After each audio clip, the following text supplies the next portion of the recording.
ਵਾਹਿਗੁਰੂ ਜੀ ਕਾ ਖਾਲਸਾ ਵਾਹਿਗੁਰੂ ਜੀ ਕੀ ਫਤਿਹ। ਅੱਜ ਅਸੀਂ ਔਰਤਾਂ ਨਾਲ ਵੈਸ਼ੀ ਸਲੂਕ ਬਾਰੇ ਵਿਚਾਰ ਸਾਂਝੇ ਕਰਾਂਗੇ। ਕਿਸੇ ਇੱਕ ਫਿਰਕੇ ਦੇ ਲੋਕਾਂ ਵੱਲੋਂ ਕਿਸੇ ਦੂਜੇ ਫਿਰਕੇ ਦੇ ਲੋਕਾਂ ਵਿਰੁੱਧ ਕੀਤੀ ਗਈ ਸਮੂਹਿਕ ਹਿੰਸਾ ਦੇ ਅਮਲ ਦੌਰਾਨ ਪੀੜਤ ਭਾਈਚਾਰੇ ਦੀਆਂ ਔਰਤਾਂ ਨਾਲ ਕੀਤਾ ਗਿਆ ਸਲੂਕ ਉਸ ਹਿੰਸਕ ਵਰਤਾਰੇ ਨੂੰ ਸਮਝਣ ਵਿੱਚ ਬੇਹੱਦ ਸਹਾਈ ਹੁੰਦਾ ਹੈ। ਇਸ ਤੋਂ ਨਾ ਸਿਰਫ ਹਿੰਸਾ ਦੇ ਮਨੋਰਥਾਂ ਦੀ ਟੋਲ ਮਿਲ ਜਾਂਦੀ ਹੈ, ਸਗੋਂ ਨਾਲ ਹੀ ਹਿੰਸਾ ਕਰਨ ਵਾਲੀਆਂ ਤਾਕਤਾਂ ਦੇ ਤੱਤਾਂ ਦੀ ਮਾਨਸਿਕਤਾ ਤੇ ਸਦਾਚਾਰ ਦੀ ਵੀ ਪ੍ਰਤੱਖ ਝਲਕ ਮਿਲ ਜਾਂਦੀ ਹੈ। ਤਰਲੋਕਪੁਰੀ ਦੇ 32 ਨੰਬਰ ਬਲਾਕ ਦੀ 45 ਵਰ੍ਹਿਆਂ ਦੀ ਗੁਰਦੀਪ ਕੌਰ ਦੁਆਰਾ ਮਧੂ ਕਿਸ਼ਵਰ ਨੂੰ ਸੁਣਾਈ ਗਈ ਦਿਲ ਚੀਰਵੀਂ ਹੱਡਬੀਤੀ ਚੋਂ ਹਿੰਦੂ ਫਿਰਕਾਪ੍ਰਸਤੀ ਦਾ ਸਾਰਾ ਕੁਝ ਪ੍ਰਗਟ ਹੋ ਜਾਂਦਾ ਹੈ। ਉਸ ਦੇ ਪਤੀ ਦੇ 3 ਪੁੱਤਰਾਂ ਨੂੰ ਉਸ ਦੀਆਂ ਅੱਖਾਂ ਦੇ ਸਾਹਮਣੇ ਨਿਰਦਈਪੁਣੇ ਨਾਲ ਕਤਲ ਕਰ ਦਿੱਤਾ ਗਿਆ ਸੀ। ਉਸ ਨੇ ਦੱਸਿਆ ਕਿ ਜਦ 1 ਨਵੰਬਰ ਨੂੰ ਇੰਦਰਾ ਗਾਂਧੀ ਦੀ ਮ੍ਰਿਤਕ ਦੇਹ 3 ਮੂਰਤੀ ਲਿਆਂਦੀ ਗਈ ਤਾਂ ਮੈਂ, ਮੇਰਾ ਪਤੀ ਤੇ ਤਿੰਨੋਂ ਪੁੱਤਰ ਸਾਰੇ ਰਲ ਕੇ ਟੈਲੀਵਿਜ਼ਨ ਵੇਖ ਰਹੇ ਸਾਂ। ਦੁਪਹਿਰ ਨੂੰ ਮੇਰੇ ਬੱਚਿਆਂ ਨੇ ਕਿਹਾ, ਮਾਂ ਭੁੱਖ ਲੱਗੀ ਹੈ, ਰੋਟੀ ਪਕਾਓ। ਮੈਂ ਉਸ ਦਿਨ ਰੋਟੀ ਨਹੀਂ ਪਕਾਈ ਸੀ। ਮੈਂ ਕਿਹਾ, ਪੁੱਤ ਸਭ ਲੋਕ ਮਾਤਮ ਮਨਾ ਰਹੇ ਹਨ, ਉਹ ਸਾਡੀ ਵੀ ਮਾਤਾ ਸੀ। ਉਸ ਨੇ ਸਾਨੂੰ ਇੱਥੇ ਵਸਾਇਆ, ਮੇਰਾ ਰੋਟੀ ਪਕਾਉਣ ਨੂੰ ਜੀ ਨਹੀਂ ਕਰਦਾ। ਇਸ ਤੋਂ ਝੱਟ ਪਿੱਛੋਂ ਹਮਲਾ ਸ਼ੁਰੂ ਹੋ ਗਿਆ। ਮੇਰੇ ਪਤੀ ਤੇ 2 ਪੁੱਤਰਾਂ ਨੇ ਜਦੋਂ ਬਾਹਰ ਨੂੰ ਭੱਜ ਕੇ ਆਪਣੀਆਂ ਜਾਨਾਂ ਬਚਾਉਣੀਆਂ ਚਾਹੀਆਂ ਤਾਂ ਤਿੰਨਾਂ ਨੂੰ ਜਿਉਂਦੇ ਸਾੜ ਦਿੱਤਾ ਗਿਆ। ਮੇਰਾ ਸਭ ਤੋਂ ਛੋਟਾ ਬੇਟਾ ਮੇਰੇ ਨਾਲ ਘਰ ਵਿੱਚ ਰਿਹਾ। ਉਸ ਨੇ ਆਪਣੇ ਕੇਸ ਕਟਾ ਲਏ, ਦਾੜੀ ਮੁੰਨ ਲਈ, ਪਰ ਇੰਨੇ ਵਿੱਚ ਧਾੜਵੀ ਅੰਦਰ ਆ ਘੁਸੇ। ਉਹ 16 ਸਾਲਾਂ ਦੇ ਜਵਾਨ ਮੁੰਡੇ ਨੂੰ ਬਾਹਰ ਘਸੀਟਣ ਲੱਗੇ। ਉਹ ਮੇਰੇ ਪਿੱਛੇ ਲੁਕਿਆ ਹੋਇਆ ਸੀ।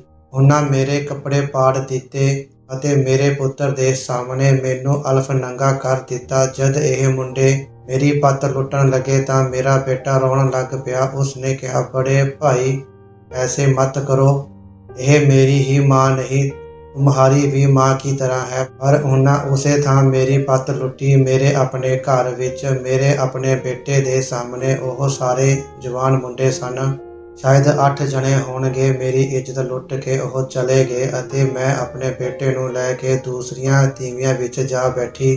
पर ਉਹ ਫਿਰ ਆਏ ਤੇ ਮੇਰੇ ਉਸ ਬੇਟੇ ਨੂੰ ਘਸੀਟ ਕੇ ਲੈ ਗਏ। ਗਲੀ ਦੇ ਸਿਰੇ ਤੇ ਲਿਜਾ ਕੇ ਉਹਨਾਂ ਉਸ ਨੂੰ ਲਾਠੀਆਂ ਨਾਲ ਮਾਰਿਆ ਤੇ ਮਿੱਟੀ ਦਾ ਤੇਲ ਪਾ ਕੇ ਜਿਉਂਦੇ ਨੂੰ ਜਲਾ ਦਿੱਤਾ। ਮੈਂ ਉਸ ਨੂੰ ਬਚਾਉਣ ਦਾ ਯਤਨ ਕੀਤਾ, ਪਰ ਉਹਨਾਂ ਮੈਨੂੰ ਚਾਕੂ ਮਾਰ ਕੇ ਮੇਰੀ ਬਾਂਹ ਭੰਨ ਦਿੱਤੀ। ਮੈਂ ਉਸ ਵੇਲੇ ਬਿਲਕੁਲ ਨੰਗੀ ਸਾਂ। ਮੈਂ ਕਿਸੇ ਤਰ੍ਹਾਂ ਇੱਕ ਚਾਦਰ ਲੱਭ ਕੇ ਆਪਣੇ ਦੁਆਲੇ ਲਪੇਟ ਲਈ।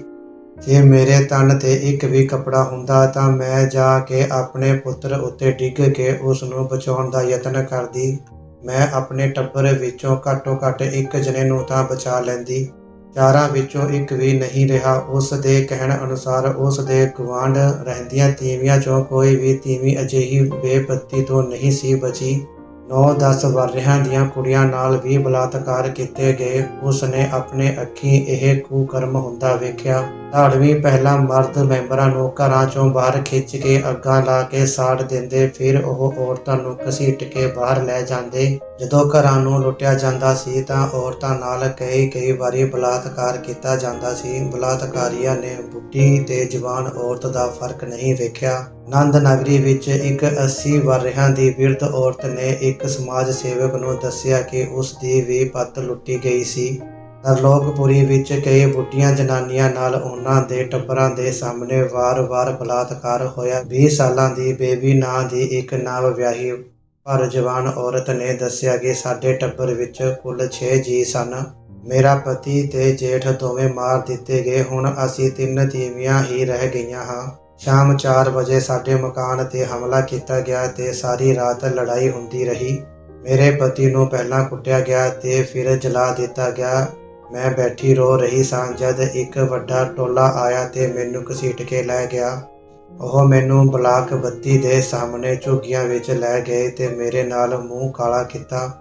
ਉਹਨਾਂ ਮੇਰੇ ਕੱਪੜੇ ਪਾੜ ਸੁੱਟੇ, ਦੰਦਾਂ ਨਾਲ ਵੱਢਿਆ ਤੇ ਨਹੁੰਦਰਾਂ ਮਾਰੀਆਂ। 10 ਵਜੇ ਰਾਤ ਨੂੰ ਲੈ ਕੇ ਗਏ ਤੇ ਸਵੇਰੇ 3 ਵਜੇ ਛੱਡਿਆ। ਮੈਂ ਜਦੋਂ ਵਾਪਸ ਆਈ ਤਾਂ ਬਿਲਕੁਲ ਨੰਗੀ ਸਾਂ।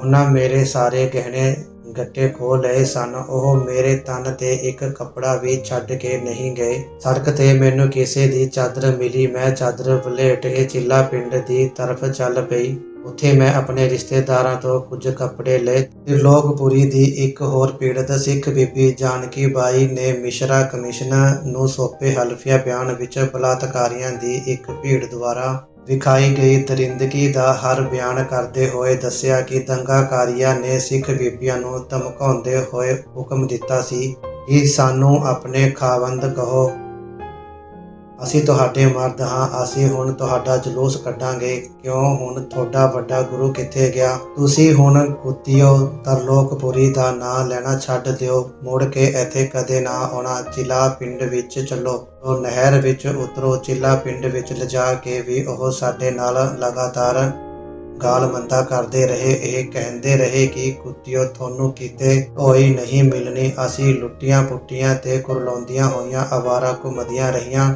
ਤਰਲੋਕਪੁਰੀ ਦੀ ਹੀ ਇੱਕ ਔਰਤ ਜੋ 4 ਬੱਚਿਆਂ ਦੀ ਮਾਂ ਸੀ ਤੇ ਜਿਸ ਦੇ 18 ਵਰ੍ਹਿਆਂ ਦੇ ਭਰਾ ਜਵਾਨ ਪੁੱਤਰ ਨੂੰ ਉਸ ਦੇ ਸਾਹਮਣੇ ਹੀ ਬੇਰਹਿਮੀ ਨਾਲ ਕਤਲ ਕਰ ਦਿੱਤਾ ਗਿਆ ਸੀ, ਨੇ ਦੱਸਿਆ ਕਿ 1 ਨਵੰਬਰ ਨੂੰ ਜਦ ਉਹਨਾਂ ਦੀ ਆਪਣੀ ਹੀ ਬਸਤੀ ਦੇ ਹਿੰਦੂਆਂ ਅਤੇ ਆਲੇ ਦੁਆਲੇ ਦੇ ਪਿੰਡਾਂ ਦੇ ਗੁੱਜਰਾਂ ਨੇ ਸੈਂਕੜਿਆਂ ਦੀ ਸੰਖਿਆ ਵਿੱਚ ਇਕੱਠੇ ਹੋ ਕੇ ਬਸਤੀ ਉੱਤੇ ਹਮਲਾ ਕੀਤਾ ਤਾਂ ਸਾਰੀਆਂ ਔਰਤਾਂ ਨੂੰ ਘਰਾਂ ਚੋਂ ਕੱਢ ਕੇ ਇੱਕ ਜਗ੍ਹਾ ਇਕੱਠਿਆਂ ਕਰ ਲਿਆ ਗਿਆ ਸੀ। ਕੁਝ ਔਰਤਾਂ ਨੇ ਆਪਣੀ ਇੱਜ਼ਤ ਬਚਾਉਣ ਲਈ ਜਦ ਉੱਥੋਂ ਭੱਜਣ ਦਾ ਯਤਨ ਕੀਤਾ ਤਾਂ ਦੰਗਾਕਾਰੀਆਂ ਨੇ ਬਘਿਆੜਾਂ ਵਾਂਗ ਉਹਨਾਂ ਦਾ ਪਿੱਛਾ ਕਰਕੇ ਛੇਤੀ ਹੀ ਉਹਨਾਂ ਨੂੰ ਨੇੜੇ ਪੈਂਦੇ ਇੱਕ ਨਾਲੇ ਡਰੇਨ ਵਿੱਚ ਜਾ ਦਬੋਚਿਆ ਅਤੇ ਫਿਰ ਉਹਨਾਂ ਸਭਨਾਂ ਨਾਲ ਉਸੇ ਵੇਲੇ ਉੱਥੇ ਹੀ ਸਮੂਹਿਕ ਰੂਪ ਵਿੱਚ ਬਲਾਤਕਾਰ ਕੀਤੇ ਗਏ।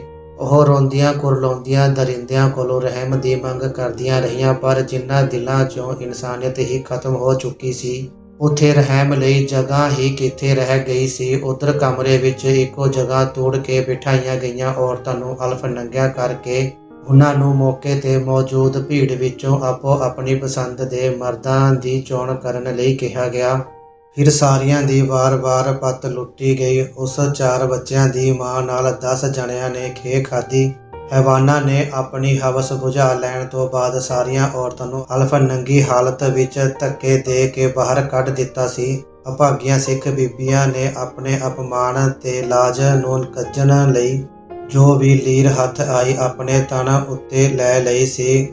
ਨੈਣਤਾਰਾ ਸਹਿਗਲ ਨੇ ਸੁਗਲ ਮੇਲਾ ਕਰ ਰਹੇ ਦਰਿੰਦਿਆਂ ਦੁਆਰਾ ਬੁੱਢੀਆਂ, ਜਵਾਨ ਤੇ ਗਰਭਵਤੀ ਔਰਤਾਂ ਤੋਂ ਲੈ ਕੇ 8-8, 9-9 ਸਾਲਾਂ ਦੀਆਂ ਬਾਲੜੀਆਂ ਨਾਲ ਕੀਤੇ ਗਏ ਅਣਮਨੁੱਖੀ ਕਾਰਿਆਂ ਉੱਤੇ ਵੇਲੇ ਦੇ ਹਾਕਮਾਂ ਨੂੰ ਕਰਾਰੀ ਫਿਟਕਾਰ ਪਾਈ ਹੈ। ਇਸ ਤਰ੍ਹਾਂ ਸਿੱਖ ਬੀਬੀਆਂ ਨੂੰ ਸਿੱਖ ਵਿਰੋਧੀ ਫਿਰਕੂ ਹਿੰਸਾ ਦੀ ਅੱਗ ਵਿੱਚ 2 ਵਾਰੀ ਸੜਨਾ ਪਿਆ। ਪਹਿਲਾਂ ਉਹਨਾਂ ਦੇ ਪਤੀਆਂ, ਪੁੱਤਰਾਂ ਜਾਂ ਭਰਾਵਾਂ ਦੇ ਸਾਹਮਣੇ ਹੀ ਉਹਨਾਂ ਦੀਆਂ ਇੱਜ਼ਤਾਂ ਲੁੱਟੀਆਂ ਗਈਆਂ ਅਤੇ ਫਿਰ ਉਹਨਾਂ ਦੀਆਂ ਅੱਖਾਂ ਦੇ ਸਾਵੇ ਉਹਨਾਂ ਦੇ ਮਰਦਾਂ, ਪੁੱਤਰਾਂ ਤੇ ਵੀਰਾਂ ਨੂੰ ਜਿਉਂਦਿਆਂ ਸਾੜ ਦਿੱਤਾ ਗਿਆ ਸੀ। ਇਸ ਉਪੱਦਰ ਨੇ ਛੇਤੀ ਹੀ ਬਾਅਦ ਰਾਹਤ ਦੇ ਕੰਮ ਵਿੱਚ ਸਰਗਰਮ ਹੋਈਆਂ ਕੁਝ ਰੋਸ਼ਨ ਜ਼ਮੀਰ ਔਰਤਾਂ ਨੇ ਜਦ ਅਪਮਾਨ ਤੇ ਸਿਤਮ ਦੀਆਂ ਮਧੋਲੀਆਂ ਇਹਨਾਂ ਸਿੱਖ ਬੀਬੀਆਂ ਨੇ ਮੂੰਹੋਂ ਉਹਨਾਂ ਨਾਲ ਹੋਈਆਂ ਅਣਹੋਣੀਆਂ ਦੀ ਹੌਲਨਾਕ ਵਿਥਿਆ ਸੁਣੀ ਤਾਂ ਉਹਨਾਂ ਦੇ ਕਲੇਜੇ ਮੂੰਹ ਨੂੰ ਆ ਗਏ ਸਨ। ਬਾਅਦ ਵਿੱਚ ਜਾ ਕੇ ਕਈ ਸਾਲਾਂ ਦੇ ਵਕਫੇ ਪਿੱਛੋਂ ਪੜ੍ਹ ਲਿਖ ਕੇ ਪ੍ਰੌੜ ਹੋਈ ਇੱਕ ਉੱਚਾ ਵਰਗ ਦੀ ਚੇਤਨ ਬੁੱਧ ਤੇ ਸੂਖਮ ਸਿੱਖ ਔਰਤ ਨੇ, ਜਿਸ ਨੇ ਨਵੰਬਰ 1984 ਵਿੱਚ ਆਪ ਵੀ ਇੱਕ ਵੱਖਰੀ ਸ਼ਕਲ ਦੀ ਸਿੱਖ ਵਿਰੋਧੀ ਫਿਰਕੂ ਹਿੰਸਾ ਦਾ ਸੰਤਾਪ ਝੱਲਿਆ ਸੀ। ਜਦ ਸਾਕੇ ਦੀ ਤਪਦੀ ਯਾਦ ਦਾ ਮੁੜ ਸਫ਼ਰ ਕੀਤਾ ਤਾਂ ਉਸ ਨੂੰ ਇਹ ਗੱਲ ਬੜੀ ਹੀ ਰੜਕੀ ਤੇ ਬੁਰੀ ਲੱਗੀ ਕਿ ਇਸ ਸਾਕੇ ਨਾਲ ਸੰਬੰਧਿਤ ਪ੍ਰਕਾਸ਼ਿਤ ਹੋਈਆਂ ਰਿਪੋਰਟਾਂ, ਕਿਤਾਬਾਂ ਤੇ ਪੜਤਾਲੀਆਂ ਕਮਿਸ਼ਨਾਂ ਦੀਆਂ ਕਾਰਵਾਈਆਂ ਵਿੱਚ ਘੁੱਲੂਘਾਰੇ ਦੇ ਇਸ ਬੇਹੱਦ ਘਿਨੌਣੇ ਪੱਖ ਨੂੰ ਰੜਕਵੇਂ ਰੂਪ ਵਿੱਚ ਅਣਗੌਲਿਆ ਕੀਤਾ ਗਿਆ ਹੈ। ਇਨ੍ਹਾਂ ਔਰਤਾਂ ਨਾਲ ਬੀਤੇ ਸੰਤਾਪ ਨੂੰ ਅਜੇ ਤੱਕ ਨਾ ਤਾਂ ਚੰਗੀ ਤਰ੍ਹਾਂ ਨਾਲ ਨਕਲਮਬੰਦ ਹੀ ਕੀਤਾ ਗਿਆ ਹੈ। ਬਹੁਤੀਆਂ ਰਿਪੋਰਟਾਂ ਵਿੱਚ ਇਸ ਅਣਮਨੁੱਖੀ ਕਾਰੇ ਦਾ ਚਲਵਾ ਜਿਹਾ ਜ਼ਿਕਰ ਹੀ ਮਿਲਦਾ ਹੈ ਅਤੇ ਨਾ ਇਸ ਉੱਤੇ ਅਜੇ ਤੱਕ ਕੋਈ ਕਾਨੂੰਨੀ ਕਾਰਵਾਈ ਹੀ ਹੋਈ ਹੈ। ਕਿੰਨੀ ਗਿਲਾਨੀ ਤੇ ਦੁੱਖ ਦੀ ਗੱਲ ਹੈ ਕਿ ਅਜੇ ਤੱਕ ਕਿਸੇ ਦੋਸ਼ੀ ਉੱਤੇ ਬਲਾਤਕਾਰ ਦਾ ਇੱਕ ਵੀ ਮੁਕੱਦਮਾ ਨਹੀਂ ਚੱਲਿਆ। ਬਾਕੀ ਰਹਿੰਦੇ ਵਿਚਾਰ ਸੰਗਤ ਦੇ ਨਾਲ ਫਿਰ ਸਾਂਝੇ ਕਰਾਂਗੇ। ਭੁੱਲ ਚੁੱਕ ਮਾਫ਼ ਕਰਨੀ ਅਤੇ ਪ੍ਰਵਾਨ ਕਰਨੀ। ਵਾਹਿਗੁਰੂ ਜੀ ਕਾ ਖਾਲਸਾ, ਵਾਹਿਗੁਰੂ ਜੀ ਕੀ ਫਤਿਹ।